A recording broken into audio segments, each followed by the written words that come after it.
finding pragmatic global solutions for the well-being of all, and in doing so, manifest the true spirit of Vasudhaiva Kutumbakam, one earth, one family, one future.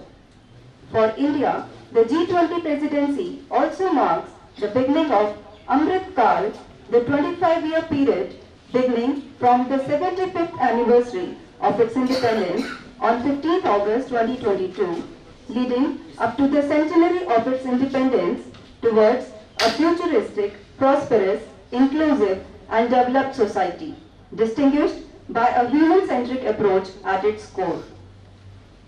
It is our great pleasure to have our Honorable Principal, Professor Simrit Kaur, with us today. Professor Simrit Kaur is the 15th Principal of Shri College of Commerce. Prior to joining SRCC in September 2017, Ma'am was the Professor of Economics and Public Policy at the Faculty of Management Studies, University of Delhi. Nominated by the Indian Council of Cultural Relations, Professor Kaur has been a visiting professor at the University of Social Sciences and Humanities, Ho Chi Minh City, Vietnam, and a visiting scholar at Kingston University, London. Her research areas of interest include competition and productivity, climate change and agricultural policy, and poverty and food security. In addition, she has published and presented several papers at national and international conferences.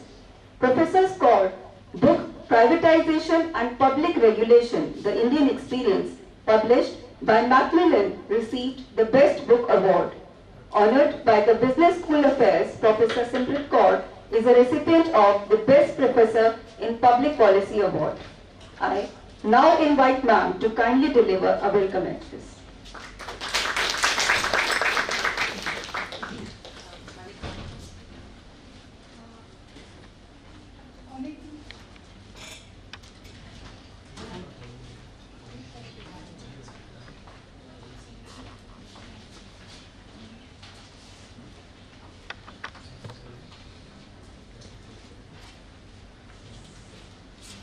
Good morning to all of you. Thank you so much, ma'am, for taking out time. Today's morning, we have with us our chief guest of the day, Ms. Meeta Ravilochan, who's been gracious enough to accept this invite and discuss aspects related to G20 and Y20 and what would be the role of the governance in a democratic setup. I also thank the Professor Chandrasekhar with us. Thank you so much, sir. He has a visiting team from Auckland waiting at his office, yet he has been kind enough to spare some time with us before he goes and meets the other delegates from the University of Auckland. I think the kind of work the university has also been doing in terms of promoting international relations is immense. And with this, the kind of work that Shri College of Commerce has been doing in the area of maintaining international relations is actually really worthy of a separate mention. I thank Dr. Malika for pioneering this very, very efficient, noble cause in an efficient and a positive manner.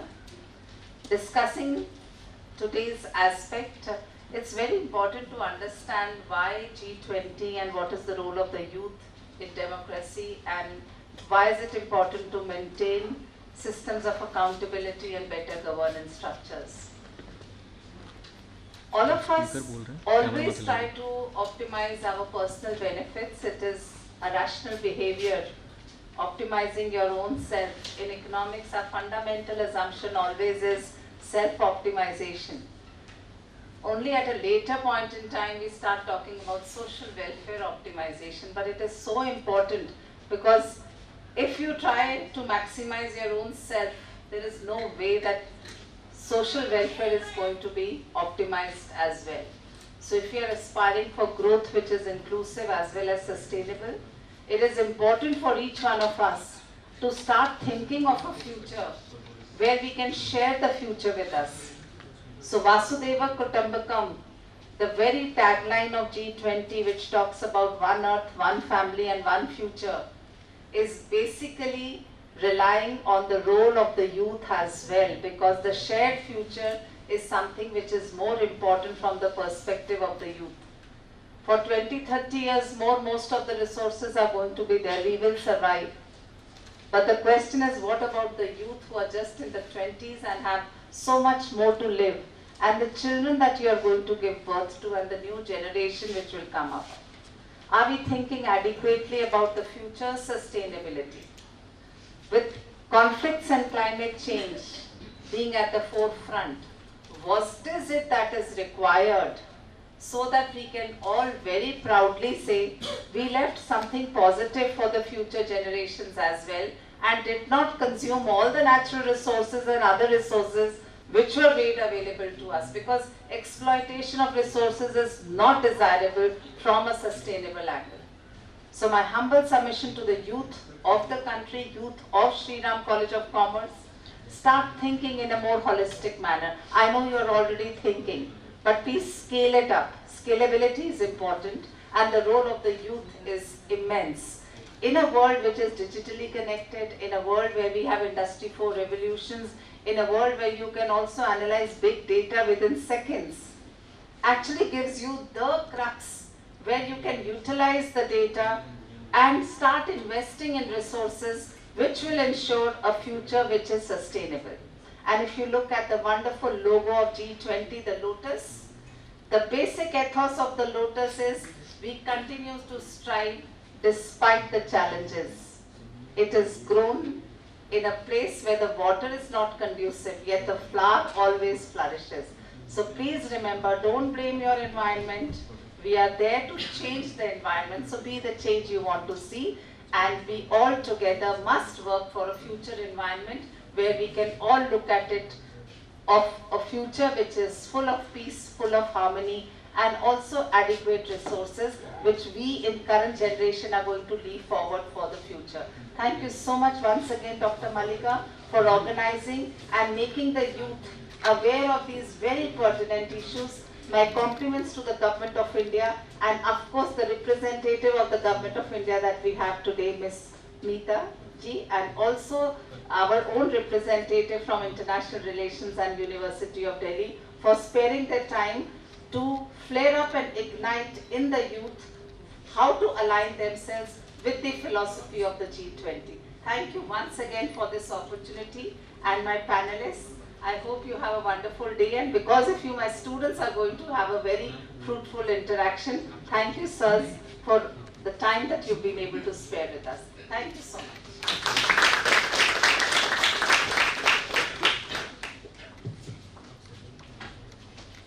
Thank you, ma'am, for your words of wisdom. It is also a pleasure to have Professor Chandrasekhar with us. Mr. Chandrasekhar is a senior professor in Persian, HOD and chairperson, International Relations, University of Delhi, and former director, Indian Culture Center, Indian Embassy, Tashkent, Uzbekistan. He is a member of several national, international academic bodies and has published several books, including an annotated text and introduction, a work on Akbar, Jahangir and Ibrahim Adil Shah II's court culture, polity and trade practices, and an encyclopedic dictionary of cultural, administrative and military terms with comparative terminological study of 18th C Iran. Sir has also delivered lectures at premier institutions such as Harvard, Maryland and UC Berkeley and many more. I request sir to please deliver the inaugural address.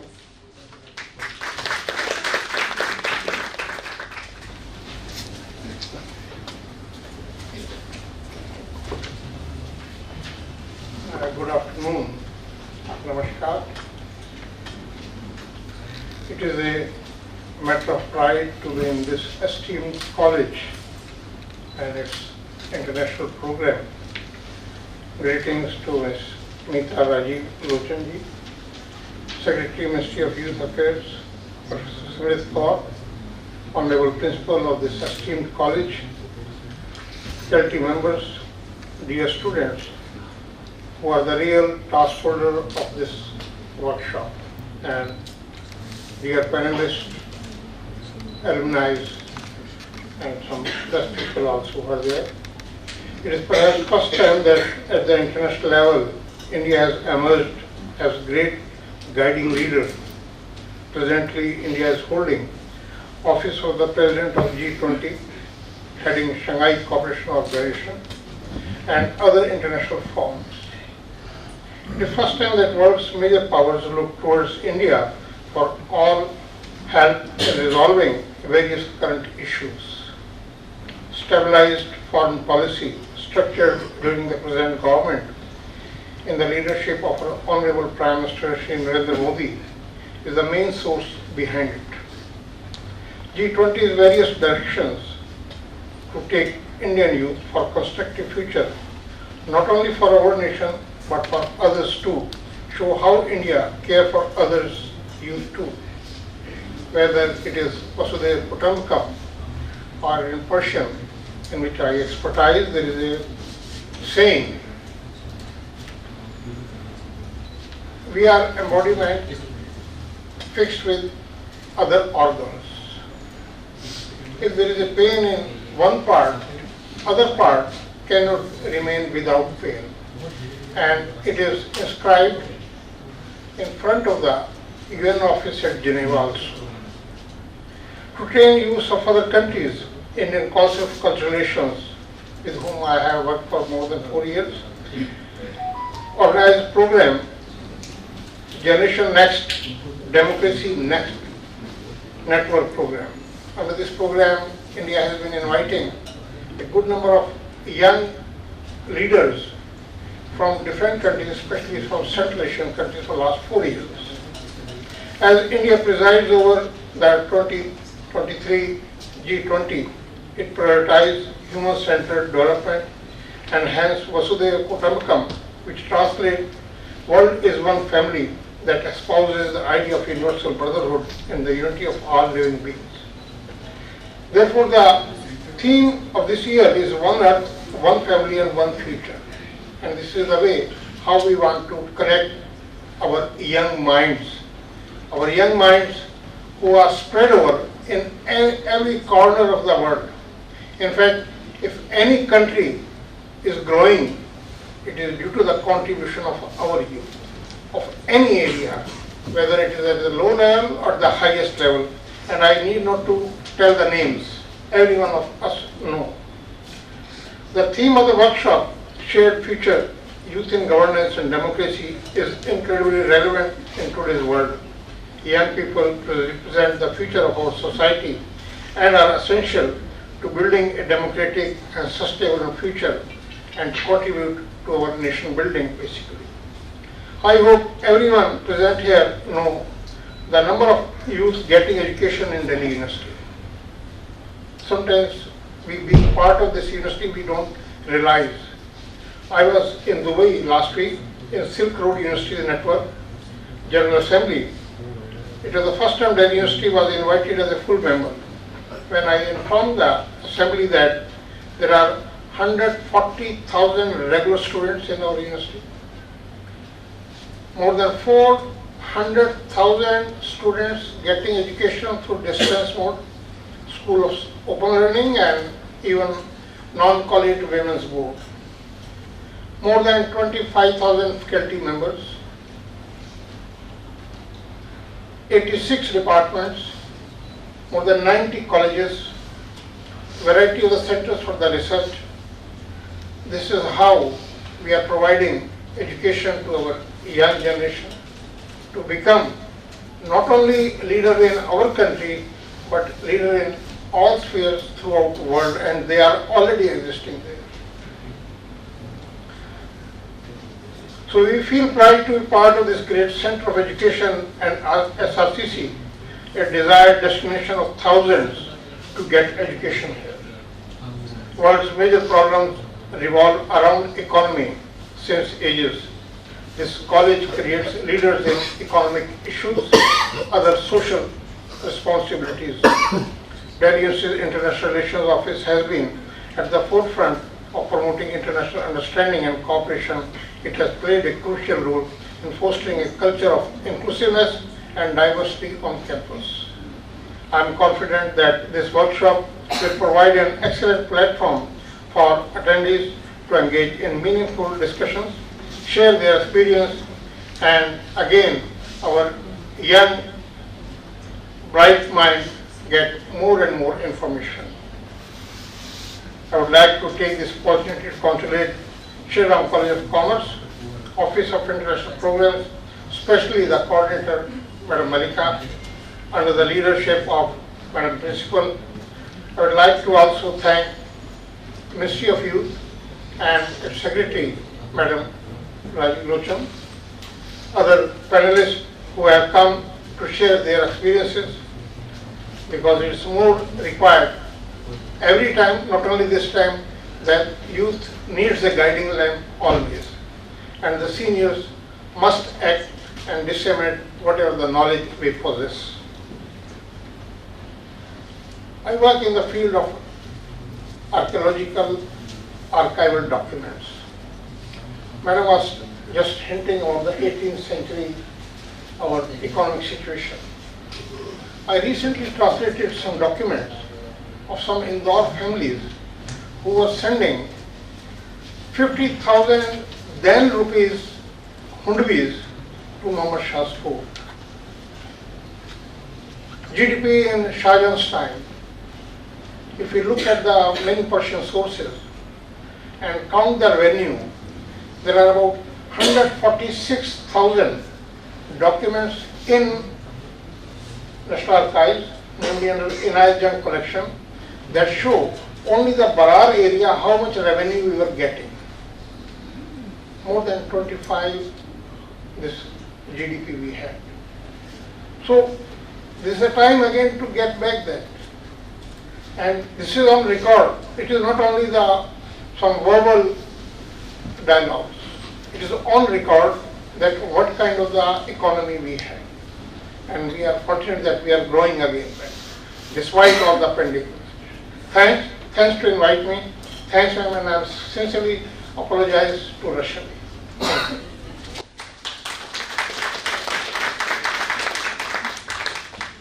Has to leave early. To extend our token of regards, I would like to invite Professor Simrit Kaur to kindly honor her with a memento.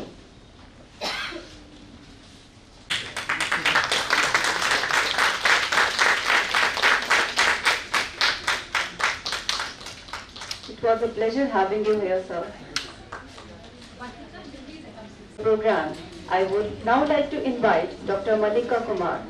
Dr. Malika Kumar is the founder and coordinator of OIP SRCC and is a special invitee at the Broad-Based Committee for Gender Analysis and Budgeting, Ministry of Women and Child Care. She is the coordinator for Ministry of Education, URPIT Economics, and is currently serving as a member of Foreign Student Registry and member Special Task Force on Global Ranking, University of Delhi. Ma'am has been nominated as a member of the National Startup Committee, 50.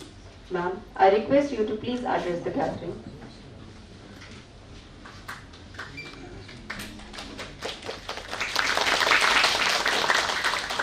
Thank you, Anju. Namaskar, and a very good afternoon to one and all.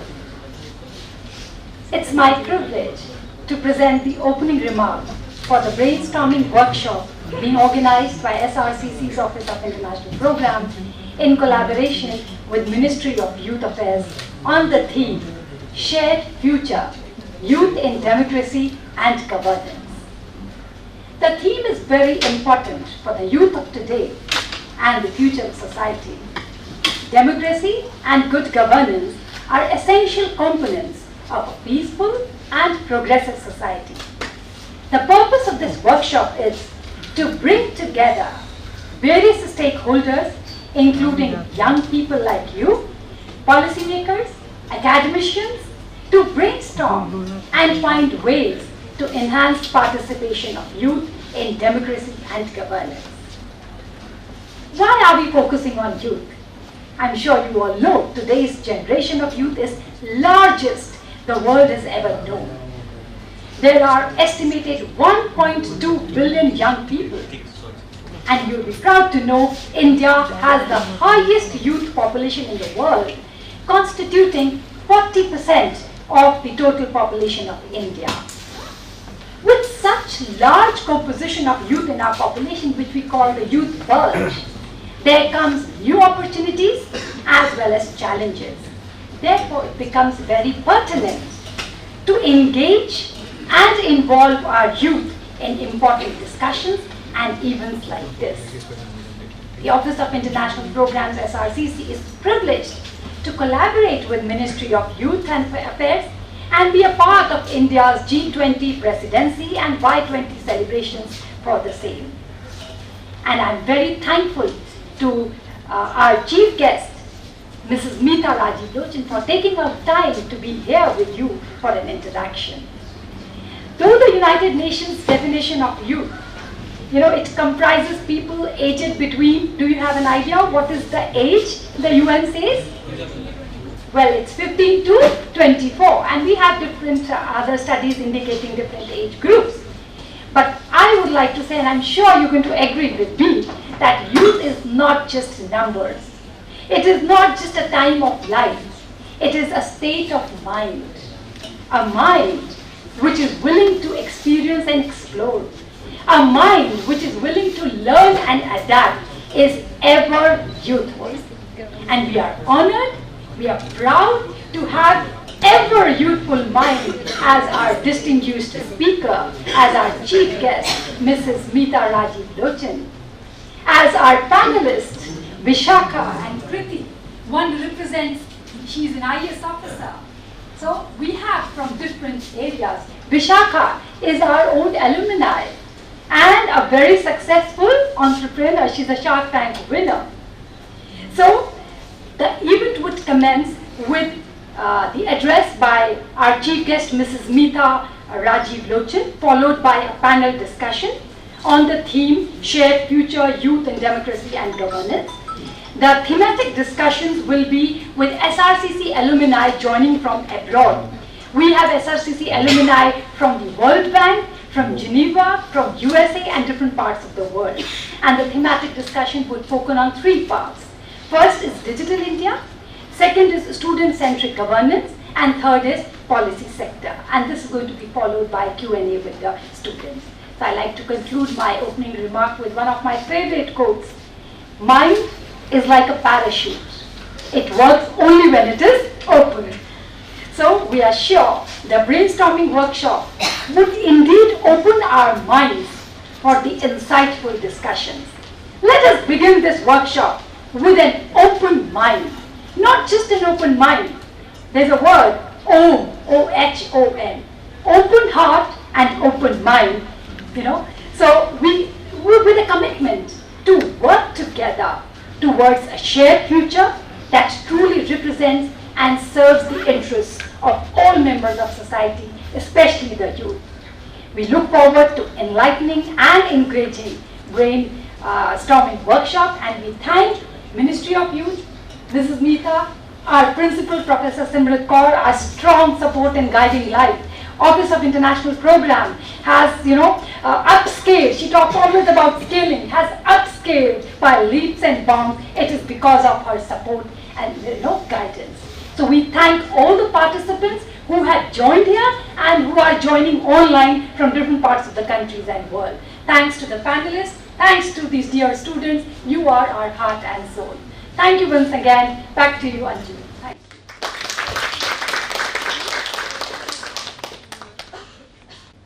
Thank you, ma'am, for your encouraging words. It is our proud privilege to have our chief guest, Ms. Meeta Rajiv Lochan, with us today. Ms. Meeta Rajiv Lochan is an IAS officer of the Maharashtra cadre with an interest in ideas and policies that will empower India. She is currently Secretary, Department of Youth Affairs, and previously served as Member Secretary, National Commission for Women, and Additional Director General, Foreign Trade. During her tenure, she resolved the problem of prolonged turnaround times for licensing applications and reduced pendency of appeals by half. She has also worked towards improving the quality of teaching and research in higher education, skill building in future-oriented subjects, and facilitating leadership in urban local bodies to prepare and execute development plans. Ms. Meeta has published a number of articles dealing with matters of development and public policy in reputed journals. Her latest book is titled Making India Great Again, Learning from Our History, and looks at economic growth from a historical perspective. It argues that learning and knowledge are key factors in growth and nation building, and that a healthy relationship between government and business is critical for economic growth. I now request Ms. Meeta Rajiv Lochan to share a few words with us.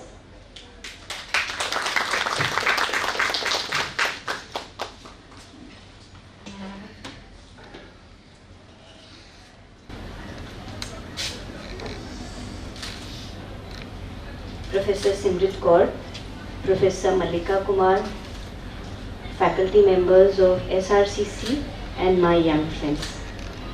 It's a privilege to be here with all of you today and to share a few ideas. Friends, I believe all of you have been told that India is one of the most youthful nations in the world. You have also been told that India will continue to be one of the most youthful nations, and that comparatively other nations are much older than we are. What I would like to share with you today, that India has always been built by young people. This has been the case yesterday, the day before yesterday, and through our entire history. In India, it is youth who have been the drivers of growth, who have been nation builders, whatever be the sector that you choose to look at. Bhagat Singh is a youth icon, is he not? Bhagat Singh was the most active between the ages of 17 to 21. Chandrasekhar Azad, who is known as a youth leader, he was just about 5 years older than Bhagat Singh. Mahatma Gandhi. Gandhi was all of 21 years old when he took charge of the Indian matters in South Africa.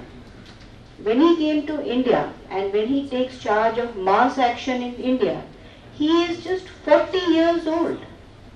So this has been the case with political activism, whatever be the era of history that you choose to look at. When you look at India today, you see that a large majority, or at least 1/3 of the chief ministers of India, they began their political journey in their 40s, in their early 50s.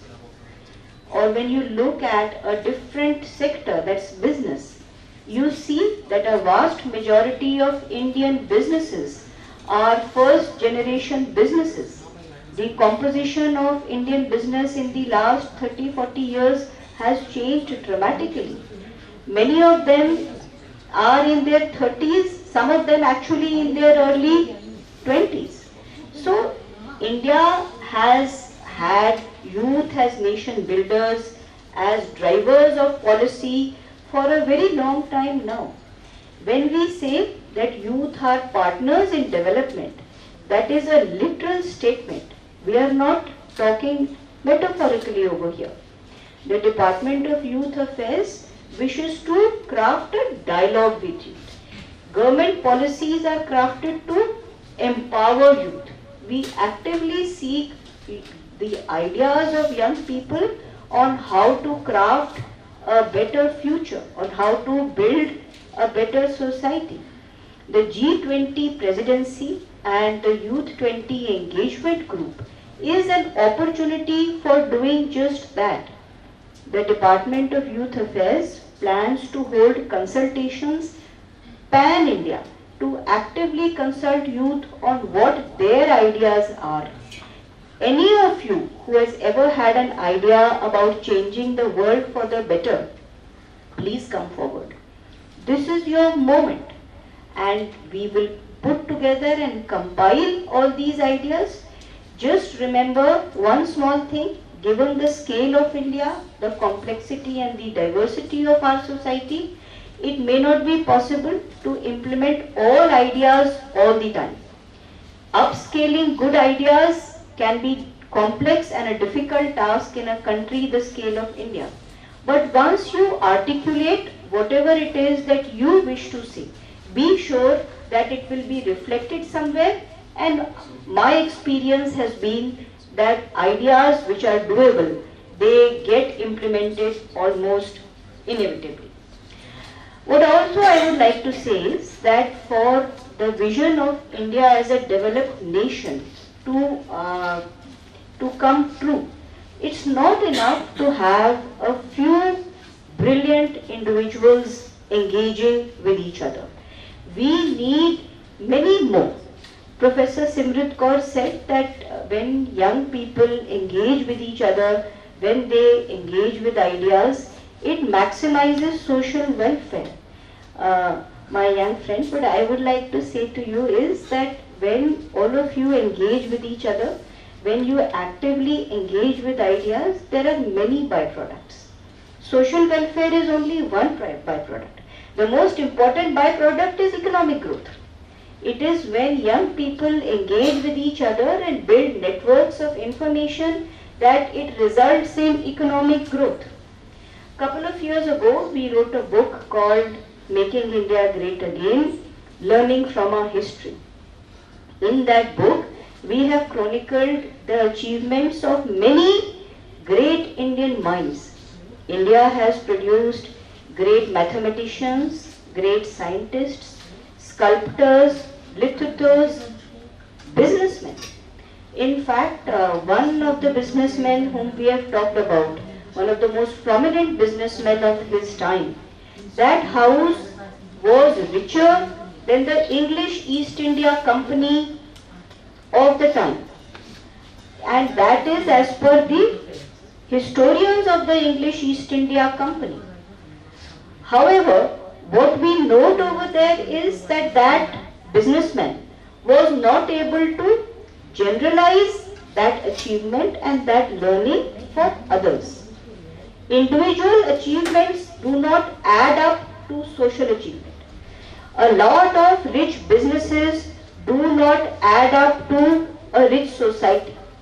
For that to happen, we must create a society where people actively engage with each other to generate networks of information, to generate a supporting ecosystem.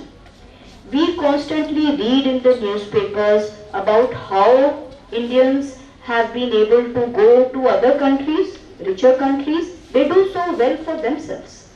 Well, I would say that in order for those people to do well over here, we can and we should try to improve the ecosystem in which they are living, they are working. How can we do that? When we look at innovation hubs, there are many innovation hubs in India.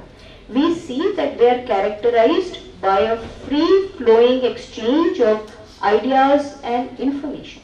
It's that free-flowing exchange of ideas and innovation that leads to economic growth. There is no one formula for it. Every society, every town every village has to find their own models. There are some things that work, a constant collaboration between industry and academia.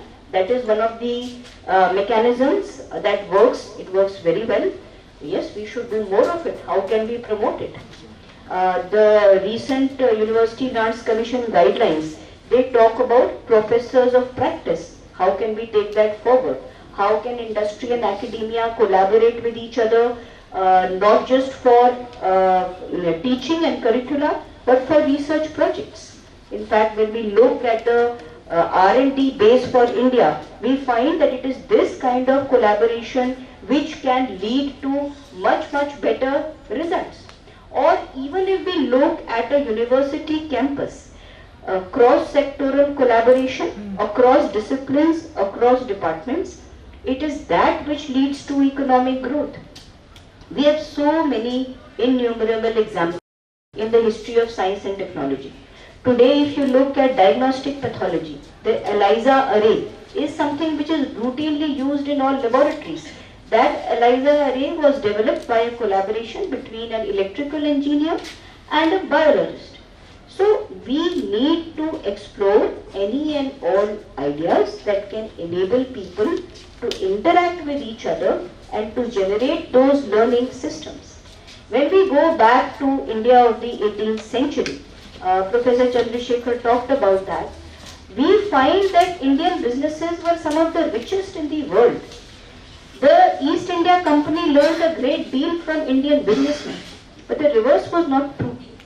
So I think those are the lessons to be learned in order to ensure that all the potential that exists in India today could find could improve achievement and could enable all of us to be creators of wealth. That is what we are looking for youth to create businesses, to create wealth. And I think over here the role of record keeping, information systems, data is very important. All of us talk about artificial intelligence today.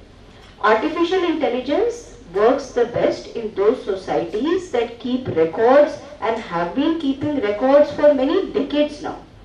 India may be late, but we are climbing the learning curve very rapidly.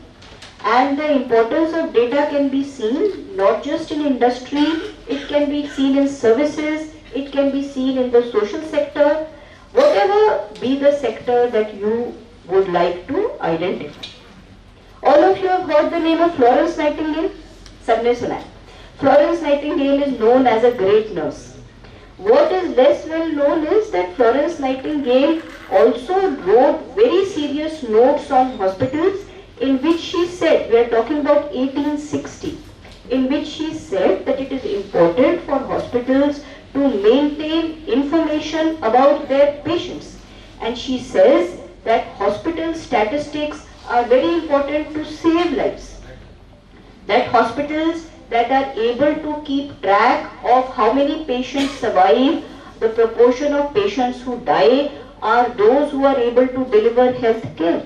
She says that hospitals where patients recover in a few weeks are much better than hospitals where patients recover in a few months. Those are valid insights till today. And those Indian businesses that internalize those learnings, those are the businesses that succeed. There was a McKinsey report a few years ago, and McKinsey report says that one of the largest eye care businesses in India and in the world, that's Aravind Eye Care. They follow these kinds of practices of maintaining hospital statistics. They are able to conduct cataract surgeries at 1/6 of the cost as the National Health Service in the United Kingdom, and they achieve much better results. Now, for us, I would say that the learning is that we should be able to generalize those practices. Once again, a few individuals, a few businesses who are high achieving, a few rich people, they cannot achieve economic growth for the nation until they come together and until they generate those networks. Networks of mentorship, networks of learning are very important for the young.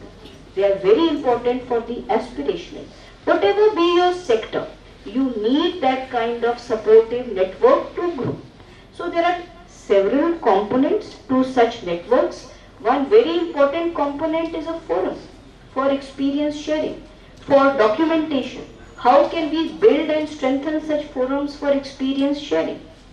In one of my, interact with businessmen all the time in our course of work. Many of those businessmen say that they paid through their nose for information.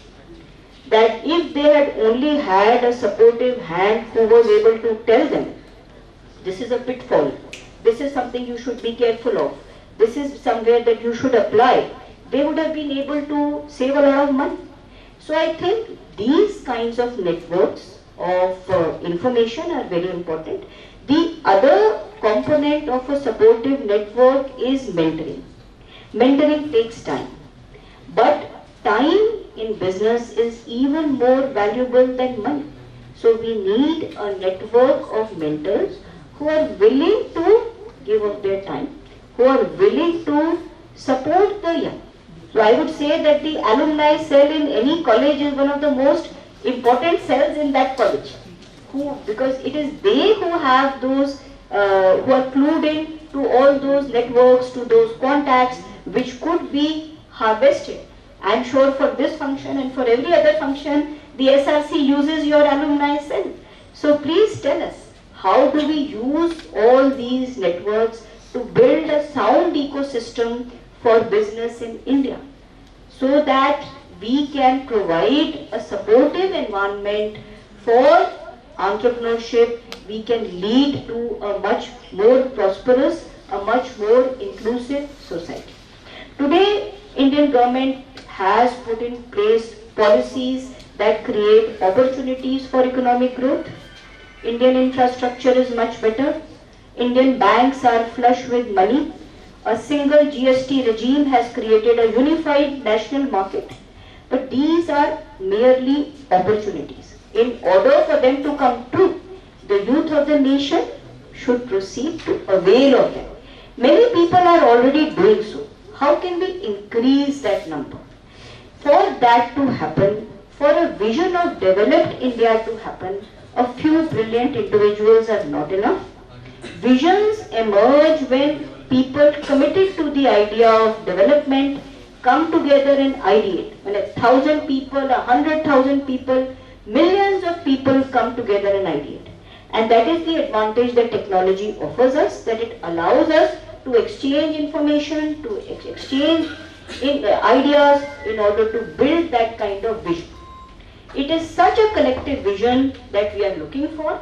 SRCC is one of the greatest learning institutions in the country. We have every confidence that this young community of students can generate ideas that would lead to a much better society, that would lead to a much better tomorrow. Thank you.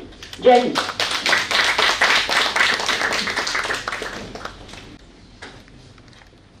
Thank you, ma'am, for your words of wisdom. We'll now be having a short tea break of 15 minutes. All the participants are requested to remain seated here. The second segment of the program will resume after the tea break. All of you are requested to remain seated. Meeta ma'am would like to answer questions from the audience.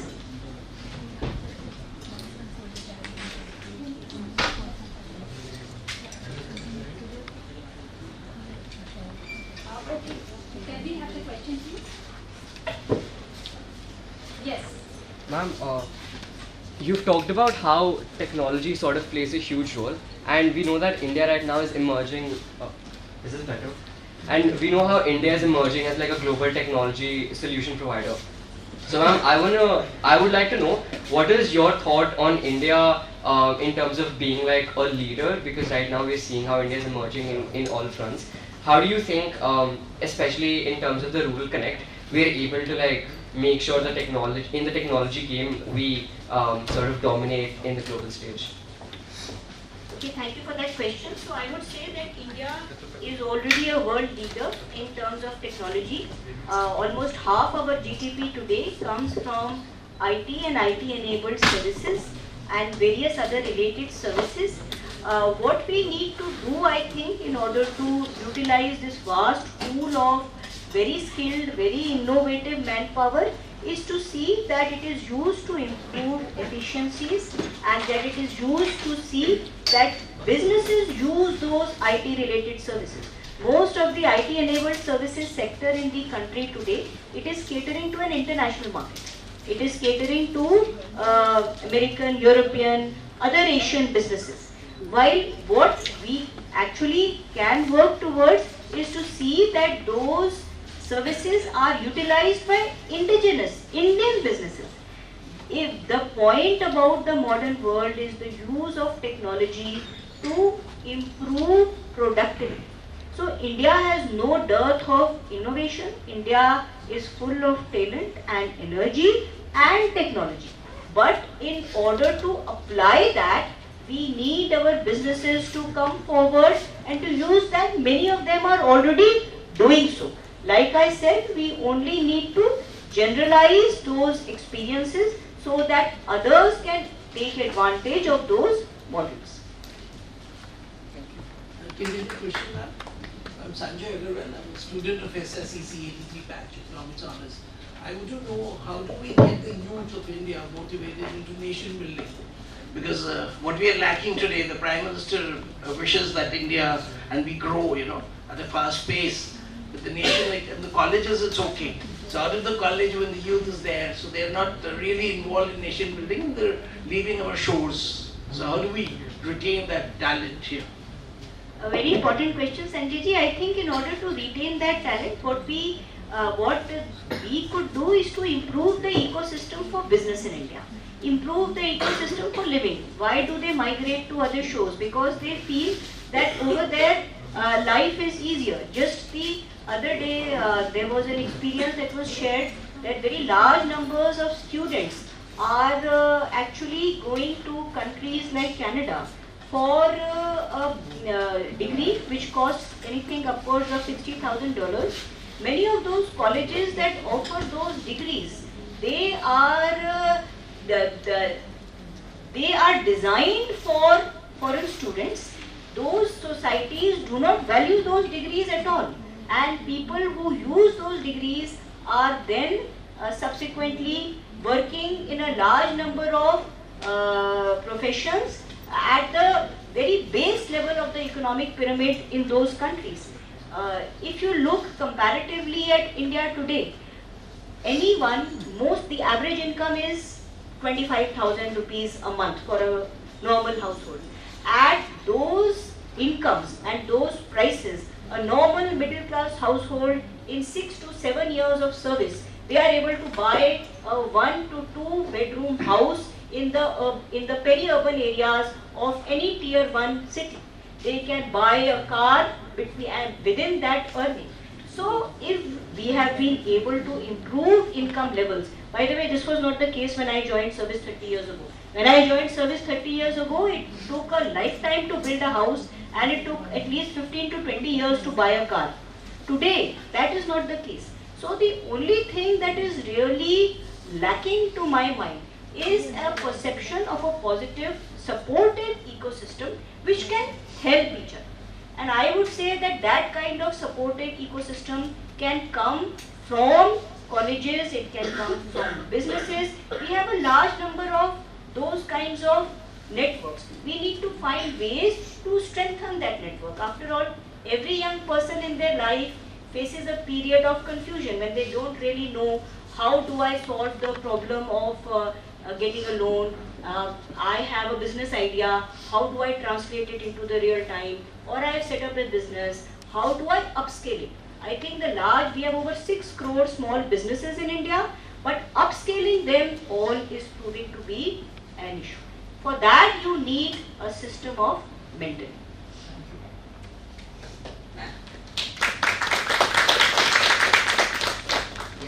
As you mentioned that there is a 40% of... Please introduce yourself. Okay. My name is Shwanga Thakur from the current batch of Shri College of Commerce. So ma'am, as you mentioned that 40% of the youth of our population is youth. So does the quality matters or the quantity matters? No, I think it is energy and the ability to engage with each other that matters. If you look at it simply in terms of numbers, that is 380 million. That is more than the entire population of the United States of America. So I think India doesn't lack for numbers, but and as I said, we have so many brilliant individuals. Just look at this room. But we need people to actively engage with each other and solve problems, be problem solvers. And one more question ma'am, like luck or opportunity? And I think both matter, but most important is the ability to avail of an opportunity. If you look at banks, bank will always tell you that if they have 2 applications for loans, one of them is able to put up the collateral for a loan, but they are not, their business idea is not so good, and there is another alternative applicant who has a much better business idea and doesn't have enough money, who to go for? They'll always go for the one with a better business idea because they see that is an investment which will bring return. There is no shortage of opportunities in that. But yes, you have to use those opportunities. Thank you so much. Hi, good morning. This is Ayush Poddar, current batch of SRCC.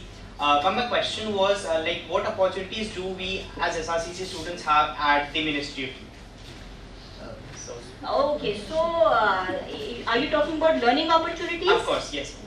Yes, so currently actually the Department of Youth Affairs is organizing youth consultations pan-India, and we have about 14 consultations in the coming 8 to 10 months. So please write to us, and I was so happy to read that SRCC, I hadn't written to SRCC. They got in touch with me and they said, I think Siddharth got in touch with me. So basically, like I said, if you can develop a forum where people can exchange ideas and curate those ideas, put them together, because there is quite a journey between an idea and a viable working mechanism, action. So do that. Collate them, gather them, write to us, let us know. Thank you so much. Thank you.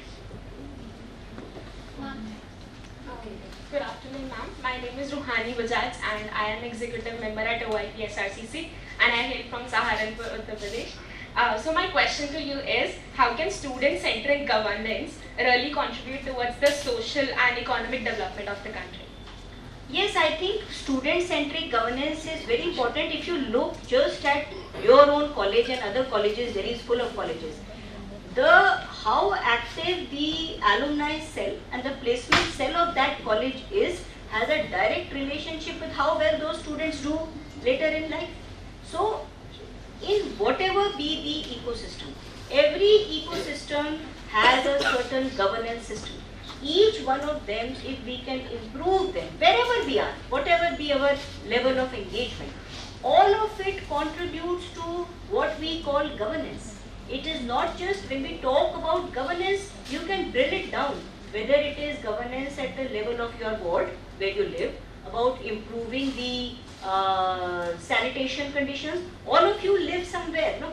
So please contribute your ideas about how to improve in that small community that you work, the college that you live in, and put together those ideas.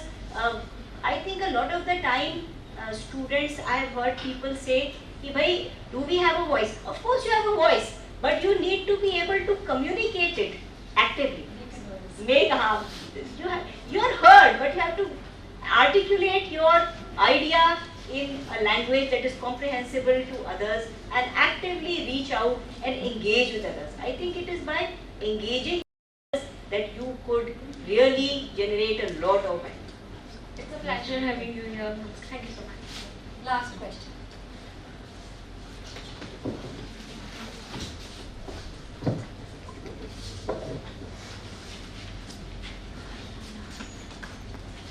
Good afternoon, ma'am. This is Kanika from Economic Honors Sash. Ma'am, I would like to know your view on the escalated unemployment and the post-COVID shocks as a challenge to the demographic dividend that we are talking about.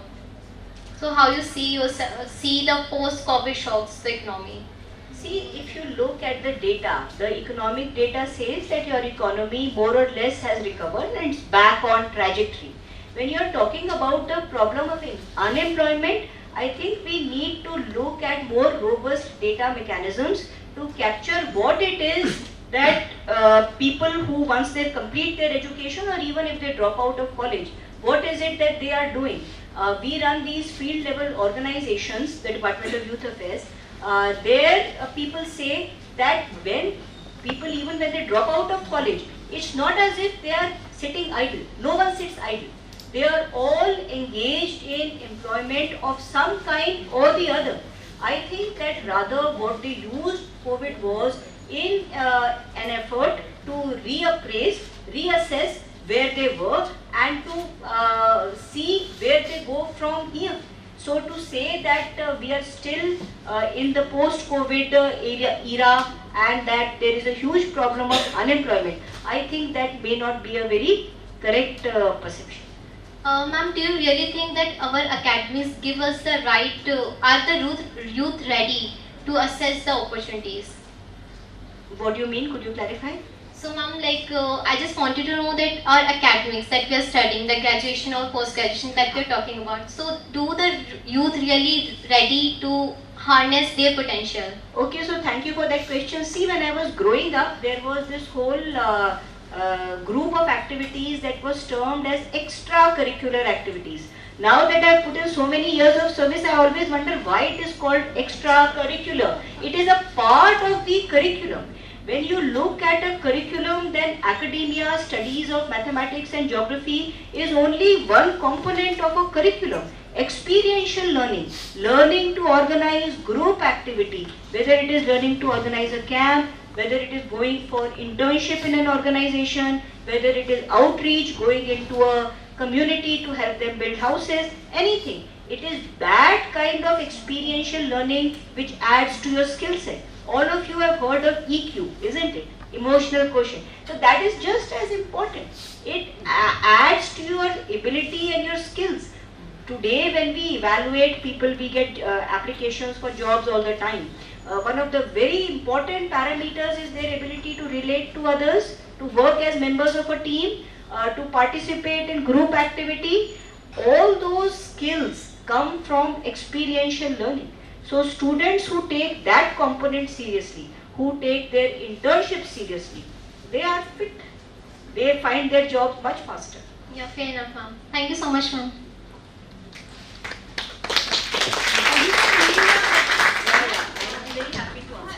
Okay.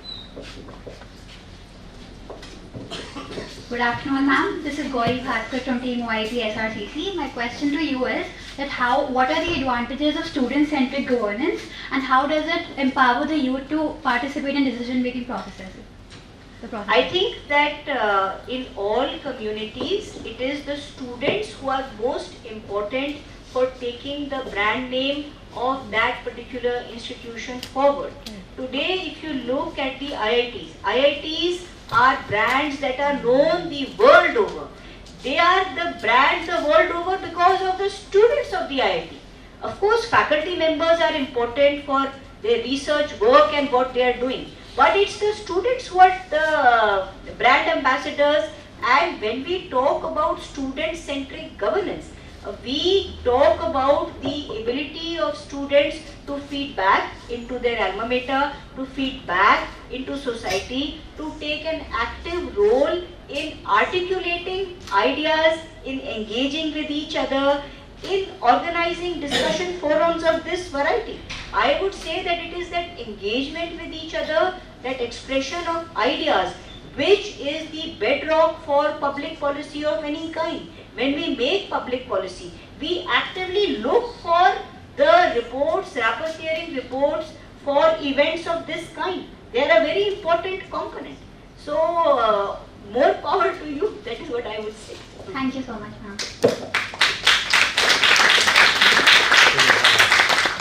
Thank you, ma'am. I will not be able to have more questions. The remaining questions may please be mailed. Siddharth will share the mail ID and we shall surely convey your questions to the bench. Please. It was wonderful to interact with all of you. Thank you, ma'am, for enlightening the audience with your insightful views and opinions. The session will now resume after a short tea break. Participants are requested to remain seated here. Thank you.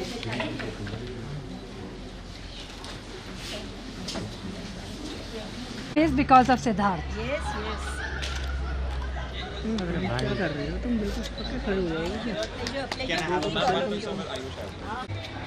Yes, look here. Chalo, done. Thank you. Thank you so much. Thank you. Okay. Thank you. Just a second. Welcome back, everyone. We'll now begin the second session of the program, which is the panel discussion. We have with us the four panelists who will be sharing their views on the theme Shared Future, Youth in Democracy and Governance.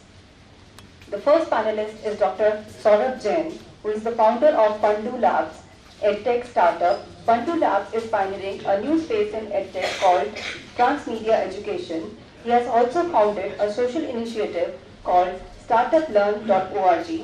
Prior to this, Saurabh was the Vice President at Paytm 197 Communications Limited till February 2021. He was directly reporting to Paytm's founder Vijay Shekhar Sharma for more than half of his tenure in Paytm. He is a chartered accountant with a keen interest in technology. He has authored 2 books on mobile application technology and 1 book on startup best practices. He is the investor of the Personal Persistent Messaging System, PPMS, and Neurosymbolic Network Generation and Execution System, for which he has got provisional patents.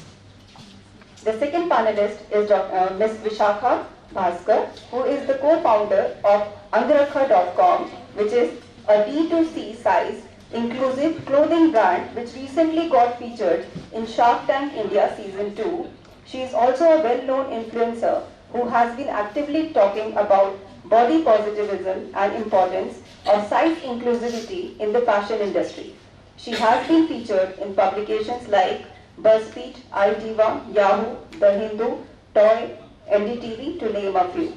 She is an economics graduate from SRCC, batch 2015. Third panelist is Ms. Kriti Raj, who is the IAS officer of 2021 batch, Uttar Pradesh cadre.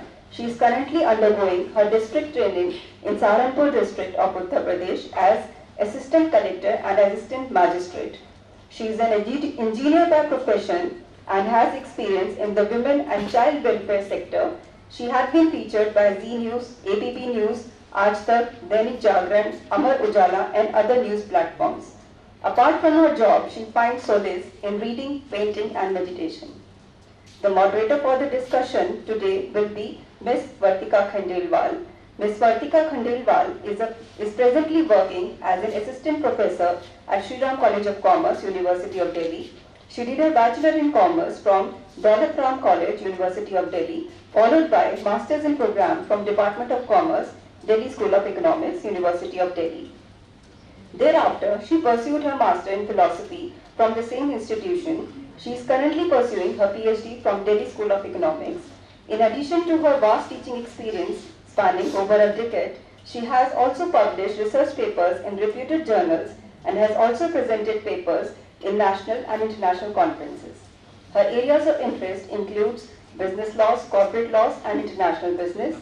Ms. Vartika has also contributed as resource person for the National Resource Center, ARPIT 2019 under Ministry of HRD, Government of India.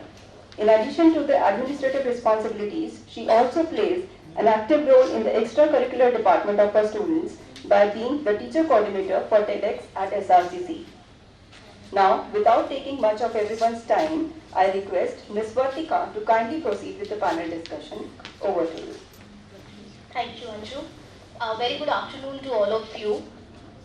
After today's enriching inaugural session, it's very appropriate that we continue our today's theme into our panel discussion, specifically in the context where India is celebrating its Amrit Kal.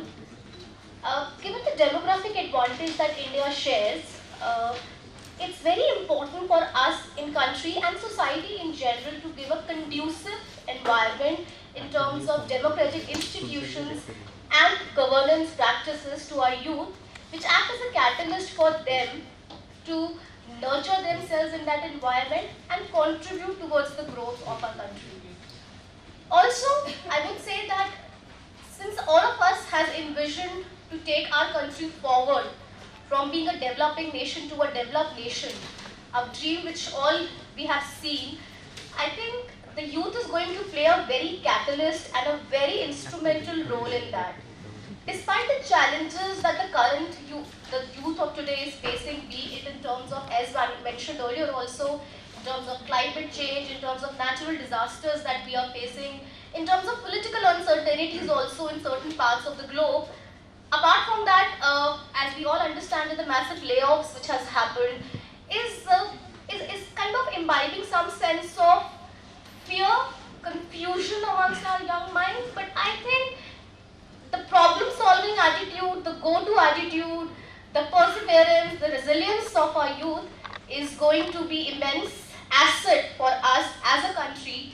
And in terms of globally also, I would say that this is going to be a huge asset for the entire global scenario where these young minds are going to be very instrumental. Swami Vivekananda has rightly said that the future of any country and a strength of any country lies in the efforts made by its youth. In the backdrop of this, I would like to initiate with this panel discussion, and I would first like to invite Mr. Saurabh to please share his views. Good afternoon, everyone. So, thanks, Vartika, for calling me. So, I think we are at the cusp of a very big change in India. So, when I was a student, so we always used to read कि India was सोने की चिड़िया and हमारे देश में 1000 साल पहले हम आगे थे, 500 साल पहले हम आगे थे. And I always used to feel कि यार मैं काश हम भी उस समय पैदा होते और उस समय we could have seen that. And I never knew कि I was born in the best possible time, and I think you are born in fact the youth is now born in even a better time of the internet when जो हम कई 100 साल से India जो पीछे था, I think now India is getting ahead, and I think by 2047, like I was talking to Vartika yesterday, and the government has this aim that India should be a developed country, and I definitely feel we will be a developed country, and it's very, like, if you see, probably very few people have seen that change. If you see generations of people, so अगर America में आप देखो तो there was just one generation that saw that change where America was a developing country and it became developed country. So we are fortunate enough that we are of that generation, and the current youth, I'm not very old, but sometimes it feels very old. So अभी हम वो discuss कर रहे थे पीछे, तो I was telling about कि I passed out of college in 2001 and some students said sir हम तो पैदा भी नहीं हुए थे अभी उस समय.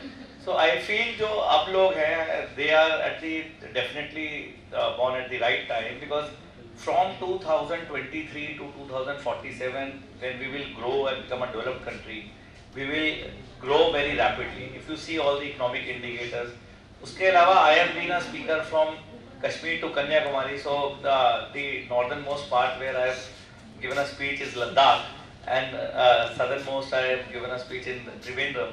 And I went to more than 20 states in last 4 years, and what I realized was there is a hope everywhere in India. So if whether you go to SRCC, whether you go to Jamia Millia, whether you go to IIT Madras, everywhere there is a hope, and there are students who want to become an entrepreneur. So if you see, मेरे father के ज़माने में people wanted to go in government jobs. हमारे ज़माने में people wanted to actually go to America and Googles of the world. But एक change आ रहा है इंडिया में, and that change is कि people now want to become entrepreneurs. तो आप अभी भी देखो तो Vijay Shekhar Sharma, the founder of Paytm, he was the only person in his class who stayed in India. And if you see, he is one of the most successful people in his college after staying in India, not by going to America. So वो एक change आया. Now we have role models कि अगर हम India रहते हैं तो we can change the world. And I feel that India, due to its growth, तो rising tide lifts all the boats. तो अगर आप एक अच्छा करियर चाहते हो तो I think you have to stay in India.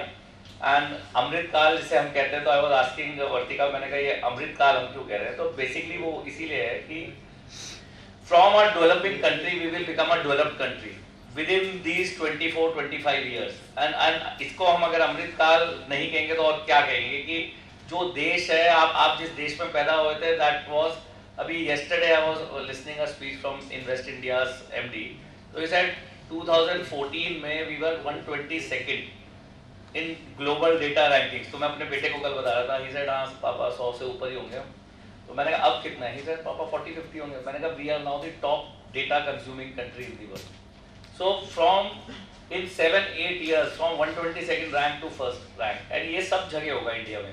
And to end it, I would like to say, I give you just one example. So one of my cousins, 20 years ago, she was staying in Delhi NCR, and my JG and my cousin were working. and they left to have a better career opportunity in UK. Maybe they recently came back last month for some time, and their kids also came. So her daughter is around 20, and first time my Didi said, she said, but शायद हो सकता है हमारे बच्चे 10 साल बाद India shift हो जाए यूके से वापस. And that I think is a big change कि जो लोग इंडिया छोड़ के जा रहे थे आज वो इंडिया वापस आने की सोच रहे हैं, which is a very big change, and I think we should build on it and make India a developed country. Thank you, Saurabh, for sharing your thoughts with us. Now I would like to invite Ms. Vishakha to share her views with us. Hi everyone. So I'm not as good as Saurabh, so I'm going to open my notes. Okay, first of all, it's such a great pleasure to be back here. Can I just say it's a big flex for me, and I'm back to my college. So, I'm Vishakha Bhaskar, I'm 28, I graduated in 2015, and I did economics honors, but you will know why I shifted from economics to this thing, whatever I'm doing right now. I hope my trajectory can kind of help you in, I could be a case study for you guys in a way that if in future you want to change your fields in life, you can just go ahead without feeling any fear or anything. Okay, so I'll just quickly give you a little story, and I won't take a lot of time. I know Gen Z and millennials are not blessed with a great attention span. So this was almost 22 years back that my mom met an astrologer, and he said, "Aapki beti computers mein kuch karegi." And my mom was so disappointed. She said, either call center or data entry. That's exactly what she thought. And then now she's trying to locate the guy, thinking, okay, finally she's doing something related to digital and technology. Now she wants to know where the guy is so he can just predict when am I getting married.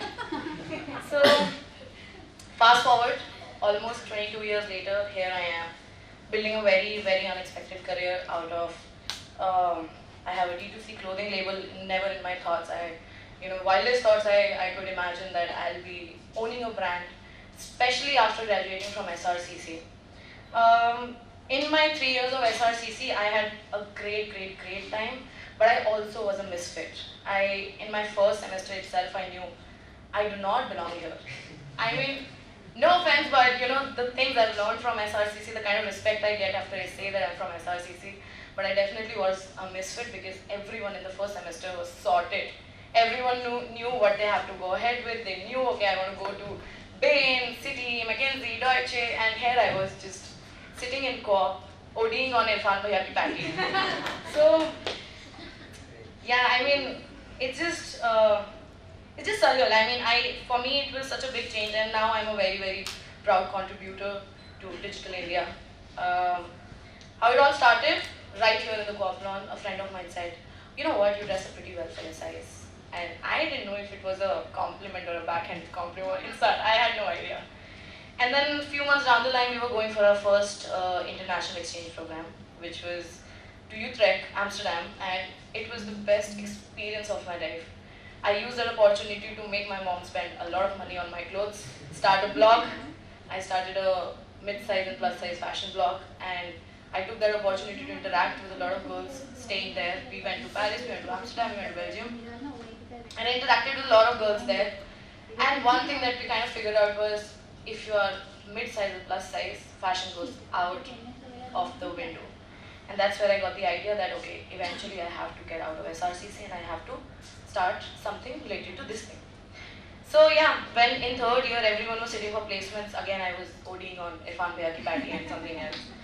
And 2 years after starting Angrakha in 2018, 2 years I spent figuring out, self-doubt, lots of questions, why did I do it, was it worth it, no. Then COVID happened, and then eventually some game played by Universe, and we got supported by Meta, Facebook.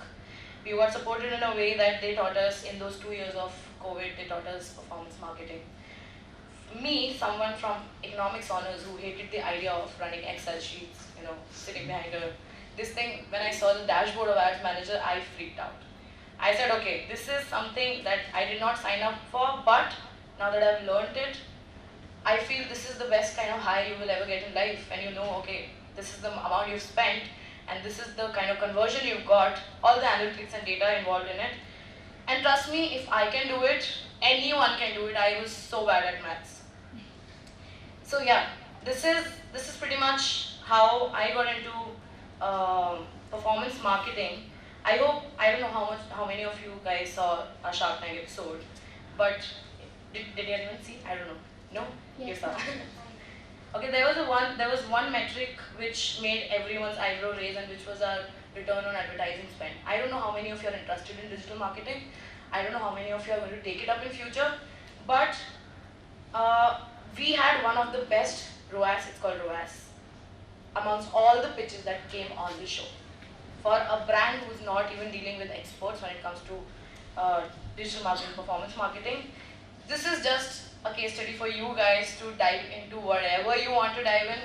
Digital India is a gift that keeps on giving, in a way that today if you want to, just say I do not want to go ahead with economics honors and I want to just dive into something else, the plethora of information that you have on the web is insane. Paid services, free services, everything. Like, resources are immense.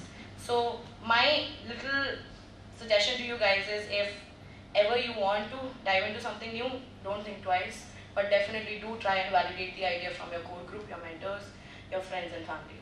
Thank you so much. Thank you, Vishakha. Now I would like to invite Ms. Krati to share her thoughts with us. Namaskar.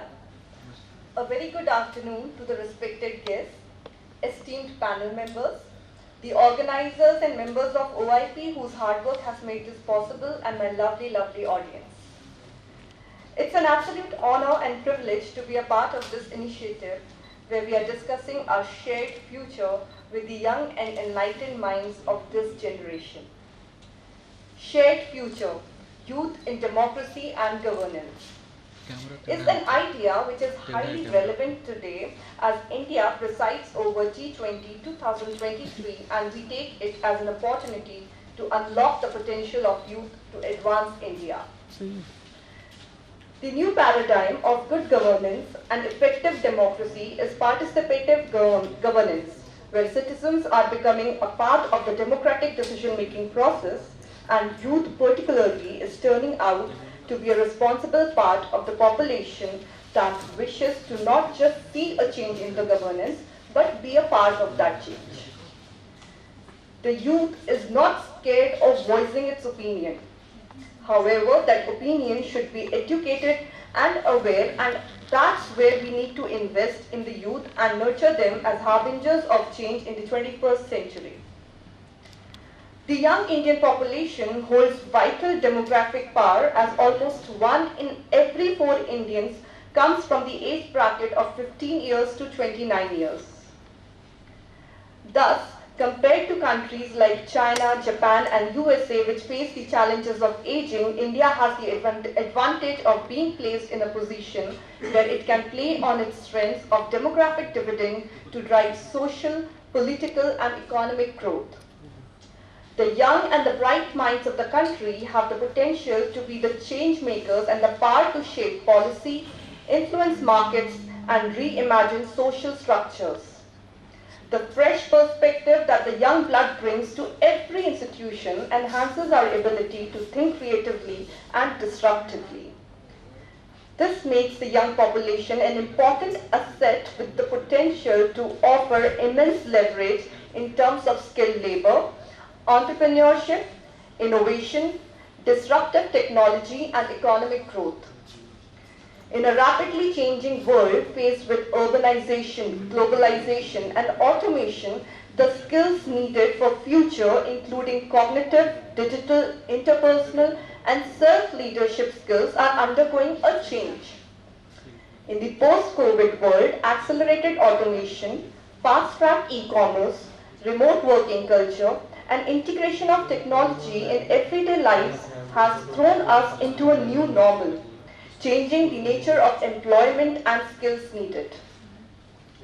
Similarly, the shared global challenges like climate change, fourth industrial revolution, and migration for work that adversely impacts the rural economy and imposes a burden on the resources of urban towns and cities This calls for shifting the focus on new skills needed for a new era.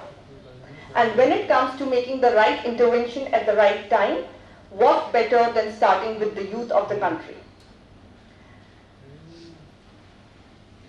Thus, the youth being at the forefront of harnessing the power of technology in all spheres can serve as a critical component in the larger vision of Atmanirbhar Bharat.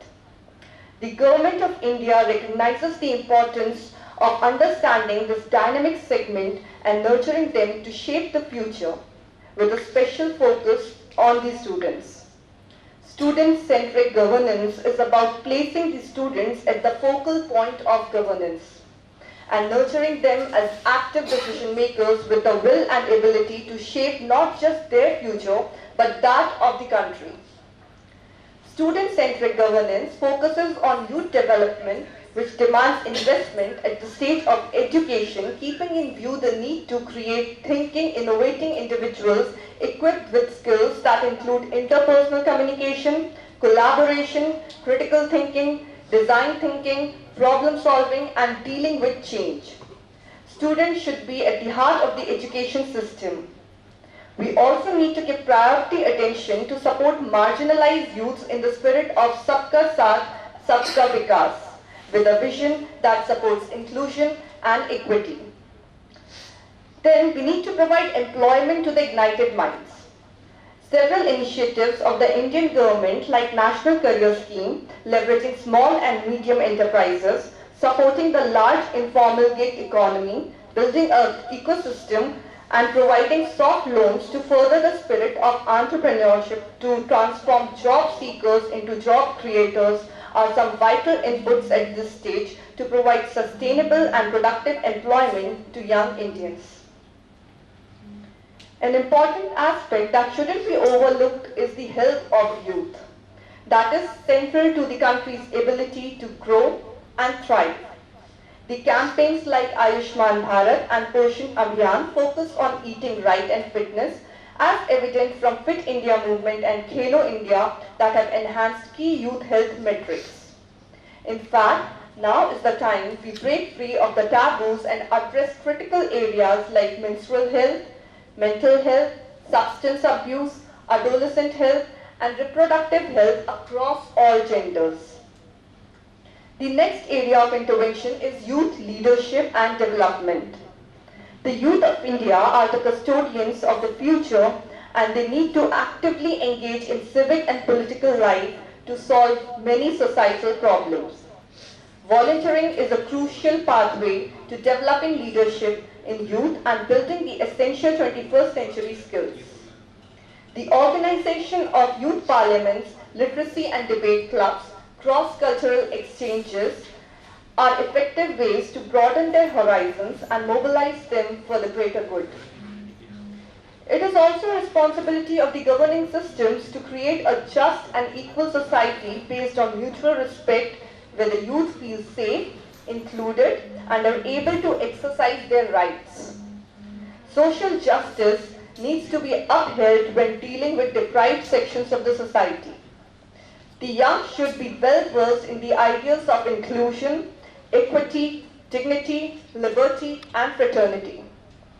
They should be aware of their rights and duties and be a part of a value-based social fabric to reduce acts of discrimination and violence. On the other hand, to foster the spirit of participative governance, the youth need to come forward as action-oriented decision makers having a voice and opinion of their own. They should emerge as an important pillar of the civil society, capable of running campaigns that are constructive and further national interests. They can think out of the box, break the barriers, and infuse young blood and fresh perspective in policy making and community service. Then, and only then, we can emerge as a winner and a leader in the global arena. All stakeholders need to join hands to build a shared future that we deserve and dream of. And I extend a wholehearted invitation to you all to be proactive in shaping your future, our future. Thank you. Right. since you're working for the underprivileged and marginalized section of our society, specifically the youth that you're working with, how do you think that what can be done as a society and as a country, what can we as do to bring these people, this section of the youth to the mainstream progress story of our country? Thank you for the question, Vartika. So the marginalized sections, as far as they are concerned, we need to nudge them, we need to create opportunities for them, and we need to work harder than the mainstream education system. And when I say education, it just doesn't mean literacy and numeracy skills. When we are dealing with such a population, we need to think beyond the box. So we need to focus on vocational education, digital literacy, to the point that sometimes we train them into like how do you use a computer, how do you converse in English, and we are trying to make role models out of them. Like even if one person goes on and qualifies for some exam or becomes a huge sports person, brings an Olympic medal tomorrow, then these people will serve as role models and they'll drive that way forward by becoming an example. And also, I would say skilling is very important because we are trying to, take the country forward in the manufacturing sector. So we need to provide vocational skills. And here again, we cannot impose things on the people. We should have an active feedback mechanism so that we know what they want, where their interest lies, and accordingly we need to shape the policies. So it should be a bottom-up approach, and that's how you, start a small wave, and I hope that grows bigger and we are able to make some change on the ground. Thank you. Thank you, Krati, for those words. I'm sure that vocational training is as important as mainstream education that we impart in our education institutions. And like you mentioned that since India is going to be like the vocal for local and manufacturing trust that is being given, I think this section of the society has a lot of potential to unlock and contribute a lot to our growth story. Thank you for those words, Vishakha. Krati. So coming to you, Vishakha, since you mentioned that you were a misfit in the college, right, and how during those 3 years of your college life here, you must have fought with your own self, with your peers, and with everyone around, probably, maybe your family members also. So how do you think that self-belief and self-confidence plays a crucial role in today's young, on the young minds? So what's your take on that? I think immensely. I'm a big advocate of mental health. But one thing that you cannot kind of stay without when you are in a place where you don't think you belong is that your soul tribe. You need to have the people close to you who know what your worth is, who know what your potential is, so that time to time they can just nudge you and say that, okay, you might not be great here, but we know that you're great somewhere. You have that in you. So to all the kids here, just keep your friends close. It could be your family, it could be your mentors, but you definitely need that support system in your life for the days when your self-confidence is down, when your self-doubt is kind of clouding your mind. That's when external help is needed, definitely. So yeah, that's. Thank you for that. I think the fact that you mentioned about external help is very crucial. So when we talk about mental health, I think taking external help is extremely crucial, and taking and realizing that you need it is also of utmost importance actually. And I think that these signals have to come from your peer group, your immediate family members. They have to have that kind of alarm bell ringing for you that you need external help. So I think first step is always acceptance, always, that you need it. Thank you so much, Shaka. So Saurabh, coming to you, you mentioned, since you have been involved in Paytm for a very long span of your career, and of course we see that Paytm has been one of the pioneers in education, I mean in terms of technology adoption and so on. So, and we have been talking a lot about role of technology. So how do you think that the technology per se has a role to play in today's growth? Also, I would also like to bring up a point that because of a lot of automation and artificial intelligence, there's a fear amongst youngsters that their jobs may be taken away by machines. So how do you cope up with all that queries, concerns See, technology is an enabler. अगर आप technology को हटा देते हो picture में से तो things become very पुराने ज़माने टाइप की things. So I think technology is an enabler and they really technology really helps. So I can give example of my own career. So I wrote India's first book on mobile app development. It was a book on Java 2 micro edition in 2003 and in parallel I completed my CA in 2003. So अब वो कैसे हुआ? Because internet, we were the first people who got access to internet. So internet came to India when I was just passing out of school, and I still remember उस समय वो dial-up modems होते थे and वो सब चीजें होती थी and it was very difficult to connect to the internet, but still at least internet provided us some access. उससे पहले in 7th I wanted to learn Pascal. I got a book for Pascal. मेरे को Pascal का compiler ही नहीं मिला because this was pre-internet stage. तो technology is an enabler. सबसे बड़ा मेरा prognosis पिछले 15 साल से has been, and अभी recently one of my doctor friends he called, he said Jain साहब आप जो कहते थे ना 10-15 साल पहले वो हो रहा है कोविड के बाद remote working. So my own take was कि remote working is very important and sitting in Shri College so I can share one interesting fact. So I read the book Wealth of Nations of Adam Smith and उसके अंदर he has written a very interesting thing कि सब कुछ हमेशा port city में या city जो आपकी सेंट्रल सिटी होती है उसमें सस्ता मिलता है. उसका रीज़न क्या है? क्योंकि ऑब्वियसली अगर इंडिया में कोई भी चीज़ आती थी पहले तो वो कोलकाता से, बॉम्बे से, मद्रास से, चेन्नई से वहीं से आती थी, तो ऑब्वियसली वहाँ सबसे सस्ती होगी इंडिया में. इसी तरीके से आप नॉर्थ इंडिया में देख लीजिए ज़्यादातर सारी चीज़ें. I am from a business family, तो मेरे दादाजी की दुकान होती थी पुरानी दिल्ली में. तो पुरानी दिल्ली में ऑब्वियसली चीज़ें सस्ती मिलती थी बिकॉज आप कहीं से भी लोग यूपी से, राजस्थान से, हर जगह वहाँ आते थे लेने. तो now what is changing, see with the new this internet age, तो अब आप क्या हो सकता है, आप यूपी में बैठे रह सकते हैं, आप बिहार में बैठे रह सकते हैं and you can service people in America. तो and Zoho is currently doing that. If we know the Sridhar Vembu जो जोहो के फाउंडर है वो गाँव में रहते हैं, उनकी आधी कंपनी गाँव में है. एंड मेरी first time I came to know about Zoho because I landed in San Francisco. There was a very big board Zoho on San Francisco airport.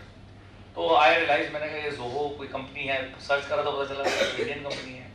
तो that is what is now happening कि आप हो सकता है आप UP Bihar में बैठे हो, आप छोटे शहर में बैठे हो and that is happening. अभी Fun to Do Labs जो मेरी स्टार्टअप है, we have one person in our team जो बिल्कुल रन ऑफ कच्छ के साथ रहता है. वो बिल्कुल लास्ट, अगर आप वेस्ट इंडिया में जाओ तो बिल्कुल लास्ट शहर है जहाँ वो रहता है, गांधीधाम, मुंद्रा पोर्ट के साथ. अभी we have just recruited a girl who lives in Nubra in Ladakh. अब मैं उससे पूछा था, मैंने कहा नुब्रा सुना है because I have been a mentor in Ladakh also. तो मैंने नुब्रा सुना हो. तो सी साइड सर एक साइड पे हमारे पाकिस्तान बॉर्डर है, एक साइड पे हमारे चाइना बॉर्डर है एंड -20 डिग्री टेम्परेचर हो जाता है सर्दियों के अंदर. अभी वहाँ रह रही है.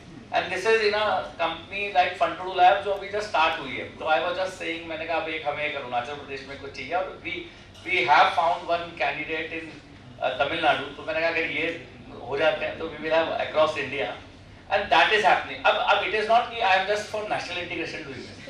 So the reason, another reason is कि I am able to find cheaper candidates due to this because छोटे शहर में generally the cost of living is lower. So we recruited one team member. He is living in Jamnagar. तो मैंने उसको कहा, मैंने कहा तुम हमारे साथ आ जाओ. He was getting an opportunity in a MNC from Britain. He said, sir मैं आपको सिर्फ इसलिए चूज कर रहा हूँ, रिमोट वर्किंग हो रही है, I know this company has a future and remote working हो रही है. तो उसका बड़ा क्लियर क्वेश्चन था, सर ऐसा तो नहीं होगा आप दिल्ली में मेरे को फुल टाइम बिठा लोगे? मैंने नहीं, हम दिल्ली में फुल टाइम नहीं बिठाएंगे, तो जामनगर बैठ कभी रेयर केस में बुलाना होगा मिलने के लिए तो बुला लेंगे. And that is very interesting. आज मेरी 30% of my team is based in Gujarat, 20% of my team is based in Maharashtra. So अगर आप ये देखो, ये टेक्नोलॉजी से ही हो रहा है ना. तो आज से पहले मेरे समय मेरे को आज भी ध्यान है, 15 साल पहले when I written India's first book on J20, I used to get physically people coming from Sri Lanka, West Indies to learn from me. Online नहीं पढ़ा पाता था. अगर मैं उस जमाने में ऑनलाइन पढ़ाता तो मेरा बिजनेस 5 गुना ज़्यादा होता. So now these are the opportunities you are getting and you see social media influencers को देखिए, आप companies देखिए जो online companies आजकल आ रही हैं. और दूसरा जो question Vartika you had was कि क्या जॉब चली जाएगी. तो I would say आज से 200 साल पहले आप जाओ, जैसे एयरबीएनबी आपने सुना होगा, तो एयरबीएनबी में लोगों ने पूछा फाउंडर से, people stay in hotels, why will somebody stay in somebody's home?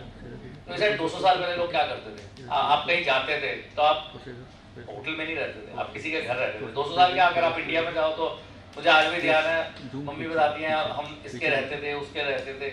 ये पिछले 20-25 साल से चेंज हो गया कि यू गो समवेयर, यू से नहीं यार रिलेटिव के नहीं रहना, हम तो होटल में रहेंगे, तो वो चेंज हुआ। तो same thing happens here also कि आप अगर 200 साल पहले जाओ तो most people were entrepreneurs. Her farmer एक एंटरप्रेन्योर था, हर जो आपका एक कुम्हार था वो भी एक था। तो इट वाज नॉट कि सिर्फ ट्रेडर्स एंटरप्रेन्योरशिप करते थे, उस जमाने में सब मैन्युफैक्चर करते थे ना ये सब लोग। एंड अगर आप छोड़ दो तो जॉब्स कौन करते थे? जॉब सिर्फ वो लोग करते थे जो राजा के महल में या सरकार में होते थे। तो वो कितने होते होंगे? 5% 10% होते होंगे।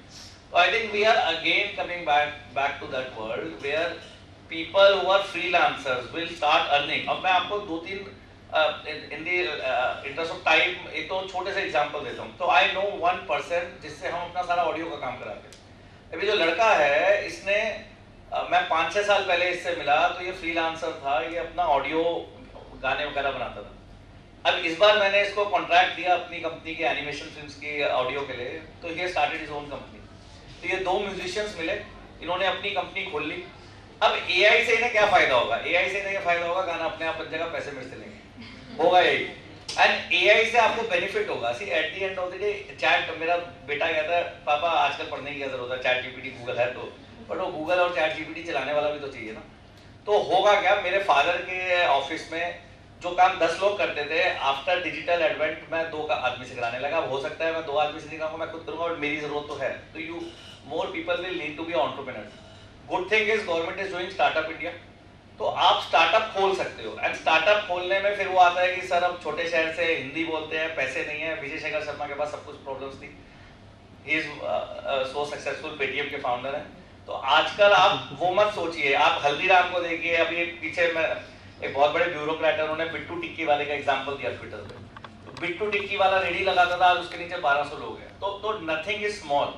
आज आप कोई भी काम शुरू करिए, ये चैट जीपीटी वगैरह आपको हेल्प करेंगे। अगर आप क्यों सोच रहे हैं कि मैंने जॉब ही करनी है? आप ये सोचिए कि आई कैन हैव अगर ऑनलाइन कार अपने आप चलनी शुरू हो जाएगी तो आप ये मत सोचिए कि मेरी ड्राइवर की जॉब चली जाएगी। आप ये सोचिए ना कि मैं 3 ओला के अंदर, उबर के अंदर 3 कैब्स लगा दूंगा और अब मैं 3 कैब से कमा पाऊंगा। तो अगर आप इस तरीके से सोचेंगे तो आपको अपॉर्चुनिटी दिखाई देगी। आज मैं सोचता हूँ कि 5 साल बाद क्या होगा, मेरी 10 आदमी की टीम 500 आदमी का काम कर पा रही होगी। वो 10 आदमी मुझे आज भी चाहिए होंगे और वो 10 साल बाद भी चाहिए होंगे, बट वो 500 आदमी का काम कर पा रहे होंगे। बिकॉज हम जो भी कार्टून बनाते हैं पढ़ाने के लिए, we have to translate it to 10 languages. वो बहुत मुश्किल काम है, वो ऑटोमेटिक हो जाएगा। तो it will be an enabler. एक आपने 20 साल पहले सुना होगा, वो एक हमारे बहुत बड़े पॉलिटिशियन थे, वो कहते थे कंप्यूटर दूध नहीं देता है, तो इस कंप्यूटर को मैं अपनी स्टेट में क्यों लगाऊं? एंड द ट्रेजेडी इज उस स्टेट के लोग आज माइग्रेट करके सारे देश में आईटी का काम करते हैं। तो we need to come out of that mentality and we need to go with जो हमारे प्रधानमंत्री कहते हैं डिजिटल इंडिया की मेंटालिटी। आई थिंक उससे बहुत benefit.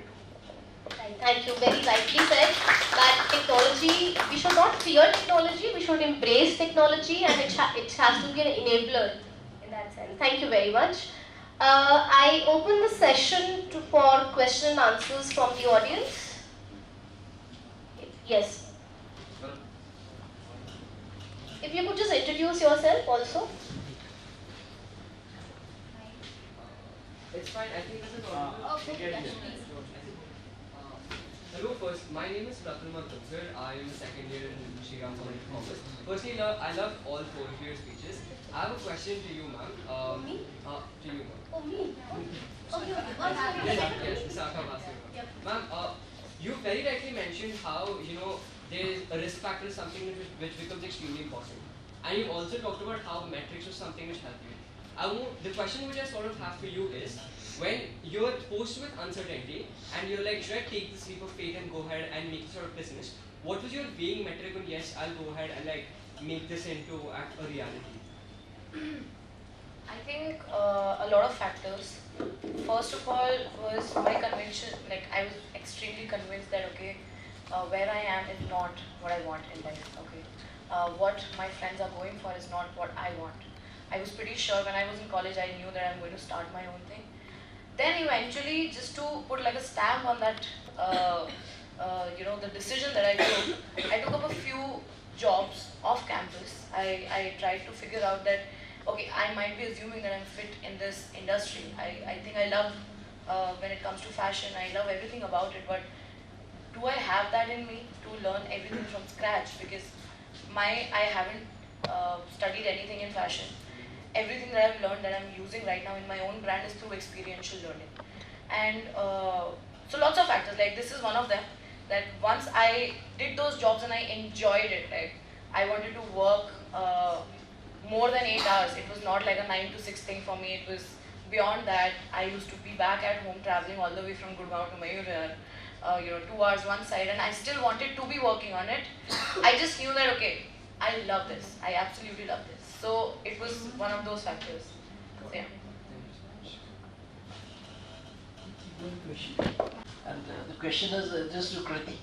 So since she's an IAS officer, and when we are sitting in Shriram College, so when I did my economics, so one of my friends went on to become an IAS.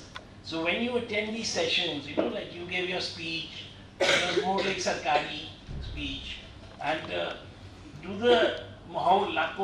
does it make you think that are you in the right profession, and down to 10 years up the line, would you like to be an entrepreneur like Vishaka or startup like Saurabh? Does it make you think in this audience? Thank you for the question, and it's a lovely question. So, when I came to the service, I've left the rat race after graduating. Like, I was pretty good at academics, and then everyone thought I'd do something in computer science, like Vishaka. And then I dropped out, and I said, I did not even sit for the placement. So that's my story. I was like, damn sure this is not what I want to do for the rest of my life. And by the end of my graduation, I had figured out that it's going to be, UPSC, civil services is my call. And that was the first time in life where, I knew what I want to do, and this is the first competitive exam I'm going to be preparing for, and I wanted to go all in. So I cut off all the bridges, no backup option, and then I thought, if this is really what I want to do, like if this is what, your heart tells you, and this is your purpose and you found it, then I should start wherever I am with whatever I have. Why do I need to wait till I crack the exam and become an officer? The IAS is just one way of service. If you just want to serve, there are numerous ways. I mean, Vishakha is serving in her own way. Sir is serving in his own way. And we are all equal partners when it comes to nation building. So, I'm pretty happy with what I'm doing. It doesn't feel out of place. And I'm pretty new to the service, but I can tell you for the past, 1 year, a few months, I've never felt that I'm going to work, not even for a single day. It was like I'm going to live my dream life. And the service life is so dynamic, so organic. Like, even I don't know where my day would begin and where would it end. And, the kind of experiences, it's very dynamic. I get to work at the grassroots. I get to experience so many things firsthand. You get the opportunities to really make a change, and the services as such where you see that change happening right in front of your eyes in a very brief span of time as well. And as you grow in the service, coming to your question, 10 years, 15 years down the line, so our roles keep changing. Like, I'm on the ground right now, somewhere I'll go to the policy drafting phase. So, we kind of grow into that, and we're always collaborating with entrepreneurs, businesses. So the window to collaborate and experience, that is always there. So, and I think we need to go to a world where we can collaborate freely, and there shouldn't be any boundaries. I mean, even the new education policy is about multiple dimensions, that you can switch across disciplines. You don't have to strictly follow one particular stream, right? So that is how we collab and create a better world. Thank you. Yesterday we were attending a program, Shri Kashmir University. So the chief guest was Mr. S. J. Shankar. So he incidentally is my senior at the Air Force School. So I was analyzing his career. So he went to Stephens. So I was telling my niece who's a chartered accountant because she said, Mama ji, because he studied in Stephens, then JNU, so I to banna hi tha. But everything was nothing left to chance, and his father was a civil servant. But before he became the Minister for External Affairs, so he was appointed as global, for Charter Sans, he was the head for global converse, that is governance. So I was just thinking, it's down the career somewhere, there's a vacuum, and the people on your right, they would always want to be in your chair. So we are, as Indians, we are not very much decided what we want to really do. Thank you, ma'am. Thank you. First, thank all the panelists for sharing their personal stories and ideas. They were very enlightening and inspiring. So my question is directed to Mr. Saurabh, sir. My question is, how do you define education in 21st century? Like, when we, the youth, step into the real world, corporate world, we, realize that our degree or education doesn't really matter that much. It's the skills that matter. So, how do you define education, in today's world? See, in 21st century, education is very important, but so Winston Churchill used to say, I don't want to be taught, I want to learn. So I think in 21st century, the focus will be on learning and less on degrees and credentials. So I always say, I started an initiative called Open Class. So मैं क्या था कि after writing the first book on mobile app development, so I started training engineers, etc. in big companies in Bangalore and Hyderabad. तो I realized कि मैं ना free में पढ़ाता हूँ बच्चों को और बहुत कम लोग पढ़ने आते थे कॉलेजेस से. तो one of the students who later had a very good career, he used to come every time. तो मैंने कहा तू आता है, तेरे सारे दोस्त क्यों नहीं आते? तो he said, सर आप ना डिग्री दे रहे, ना आप मेरे को जॉब दे रहे, आप तो सिर्फ पढ़ा रहे हो, इसलिए कोई नहीं आता पढ़ने. तो then I realized इंडिया में लोग मतलब I am sitting in SRCC, but वो रीजन ये आप SRCC क्यों आते हो? मैं SRCC आता हूँ तो मुझे गवर्नमेंट का ठप्पा मिलता है कि मैं होशियार. तो आप शक्ति के लिए आते हो, लक्ष्मी के लिए आते हो क्योंकि आपको अच्छा पैकेज मिलेगा. आप पढ़ने नहीं आते SRCC. अगर आप पढ़ने सिर्फ जाते हो तो स्टैनफोर्ड यूनिवर्सिटी के लेक्चर सारे online. So what I am trying to say is कि आप सरस्वती के लिए नहीं आते, but in 21st century this will change. अब वो चेंज कैसे हो रहा है? I have never seen degree of anybody जिसको भी मैंने रिक्रूट किया, चाहे अपनी स्टार्टअप में चाहे बाहर. उसका रीजन सिर्फ यही था कि I always wanted to recruit that person for his or her competence. और यही मैंने देखा, चाहे विजय शेखर शर्मा हो, चाहे कोई भी स्टार्टअप फाउंडर हो, they always see. तो विजय ने काफी सारे सीनियर लोग ट्विटर से रिक्रूट कर रहे हैं. ट्विटर से रिक्रूट मीन्स मैं जैसे फॉर एग्जांपल मैं विजय एक दिन मेरे को ट्विटर पे फॉलो करने लगे, तो विजय स्टार्टेड सीइंग माय ट्वीट्स. इसी तरीके से पेटीएम के जो हेड ऑफ प्रोडक्ट थे Deepak about, he was once telling, he said Vijay ने मेरे को ट्विटर पे फॉलो किया. विजय केम टू नो कि मैं प्रोडक्ट का बहुत एक्सपर्ट आदमी हूं, and Vijay one day said हमें क्यों नहीं ज्वाइन करते. So this is how recruitment is happening. Today there are companies who are recruiting after all these hackathons etc. तो आप IIT में गए हो या नहीं, आप SRCC में गए हो या नहीं, ये थोड़े दिन में सेकेंडरी हो जाएगा. But this is not to say कि SRCC या IIT की जरूरत कम हो जाएगी. What I am trying to say is कि as SRCC students आपको ये समझना पड़ेगा you are now competing with everybody and that happens. पहले क्या होता था, अगर आप आज से 30 साल पहले जाओ, इवन अगर आप जॉब में, तो आप साउथ दिल्ली से इंग्लिश स्पीकिंग आदमी हो तो 95% लोगों से तो आप इंडिया में वैसे ही आ जाओगे. But now this is not a game changer for you because everybody is speaking English. आप छोटे शहरों में चले जाओ, everybody is on internet, everybody is tech savvy. तो आज आपका कंपटीशन किससे है? आज आपका कंपटीशन इंदौर में एक बैठे उससे है. आप साउथ दिल्ली में बैठ के वो नहीं कर सकते. वो जो एक ओल्ड बॉयज क्लब था वो खत्म हो गया. सेम चीज now is happening in the degree कि जो होशियार है, अब होशियार पढ़ा लिखा इंसान भी हो सकता है डिग्री वाला, और बिना डिग्री वाला भी हो सकता है. It depends on where you want to make your career. तो पहले वो था 3 साल पढ़ लो जिंदगी बन जाएगी. माय मदर यूज्ड टू से, मैं कॉलेज ड्रॉप आउट होना चाहता था तो शी यूज्ड टू से 3 साल पढ़ ले जिंदगी बन जाएगी. अब वो हो गया है कि आपको जिंदगी भर पढ़ते रहना है, life long learning, and that I think is the education. And education can be made fun. तो जो हम फन टू डू लैब्स में बना रहे हैं, वी रियलाइज हर एक को मैथ के नाइटमेयर आते थे, मुझे इंक्लूडिंग मैथ के नाइटमेयर आते थे. Math is very interesting. Pi सबको पता है 22/7 होता है. 99% पीपल डोंट नो कि पाई का मतलब क्या होता है. क्या pi is not a mathematical constant. Pi उससे पहले एक कंसेप्ट है जो मैथ्स में आपको पढ़ाया जाता है, and that concept is very interesting. तो वो आई थिंक हमें बनाना है. We at fun to do labs are doing, I think सब कर सकते हैं. टीच फॉर इंडिया और बहुत सारे आजकल इनिशिएटिव्स हैं जहाँ पर आप जाके कर सकते हो. बिकॉज अगर हम एजुकेशन को इंटरेस्टिंग बनाएंगे किड के लिए। आज प्रॉब्लम एजुकेशन की क्यों नहीं सॉल्व होती?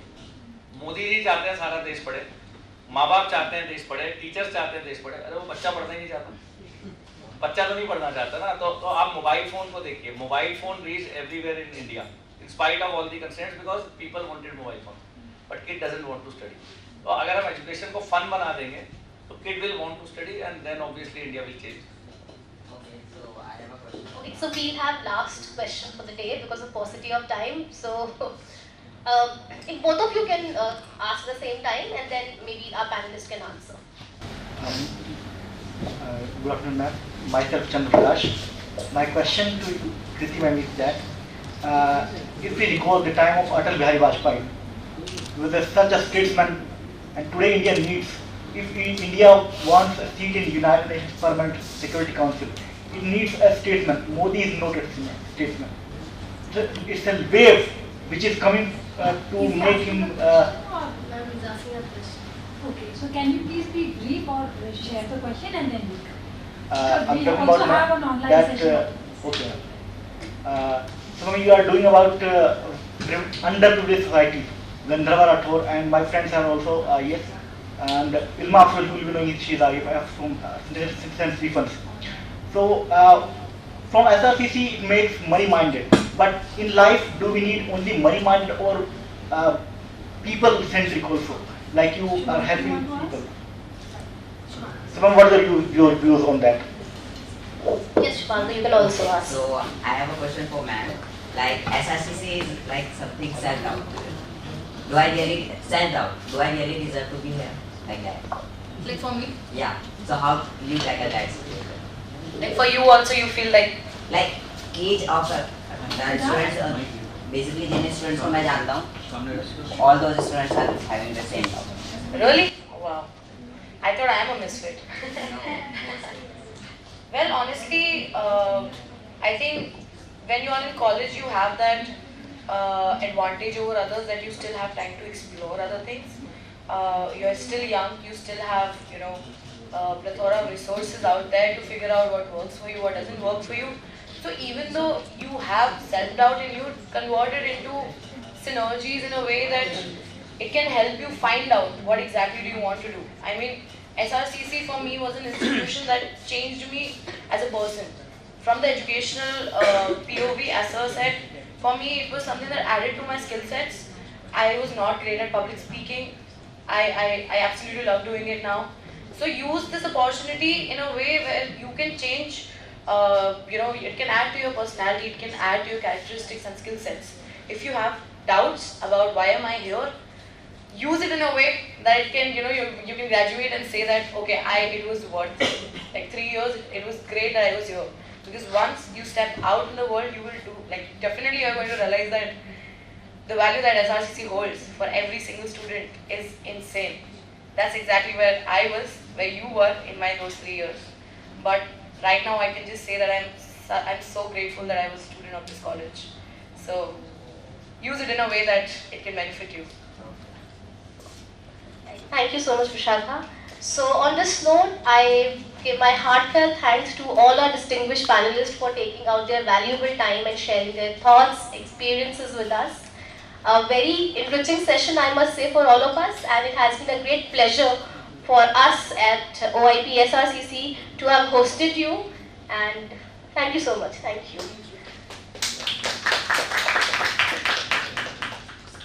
Panelists for taking out time and sharing your enlightening views and opinions. This was definitely an abundantly knowledgeable discussion. We have now come to the end of the discussion. We feel honored and privileged to have hosted such great panelists. Your presence graced the afternoon and surely helped all of us to gain a new perspective. Thank you.